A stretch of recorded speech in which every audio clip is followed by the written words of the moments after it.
হঠাৎ দেখে মনে হবে কোনো যুদ্ধের জন্য তৈরি হওয়ার মহড়া। আসলে তা নয়, এ এক প্রতিবাদ, ভিন্ন আঙ্গিকে ভিন্ন শব্দে। ইরান যুদ্ধের সেই শুরুর দিন থেকেই জ্বালানি তেলের দাম হু হু করে বাড়তে থাকে আয়ারল্যান্ডে। গেল 2 সপ্তাহ একটু থমকে ছিল মূল্য বৃদ্ধির ঘোড়া, কারণ জ্বালানি তেলে আবগারি শুল্ক হ্রাস করেছিল সরকার। তবে আমদানি নির্ভর এই দেশটিতে আমদানিতে প্রতি লিটার তেলে 18 সেন্ট বেড়ে যাওয়ায় শুল্ক হ্রাস উঠিয়ে নেয় সরকার। গেল সপ্তাহেও যেখানে ডিজেল ছিল €2.10 থেকে 12 সেন্টে, তা এখন 14 থেকে 17 সেন্টে।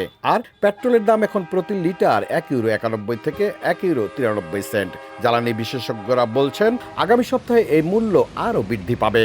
অসহনীয় এই মূল্য বৃদ্ধির ফলে দেশটির কৃষকরা ট্রাক্টর নিয়ে রাস্তায় এসে প্রতিবাদ জানান। এ সময় স্থানীয়রা তাদের গাড়ির হর্ন বাজিয়েও এই আন্দোলনে সমর্থন জানায়।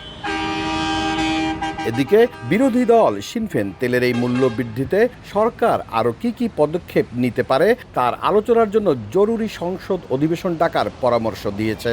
দেশটিতে খুব প্রয়োজন ছাড়া কেউ হর্ন বাজান না। কৃষকদের এই শব্দ পৌঁছে যাক সরকারের নীতি নির্ধারকদের কাছে। সৈয়দ জুয়েল, সময় সংবাদ, আয়ারল্যান্ড।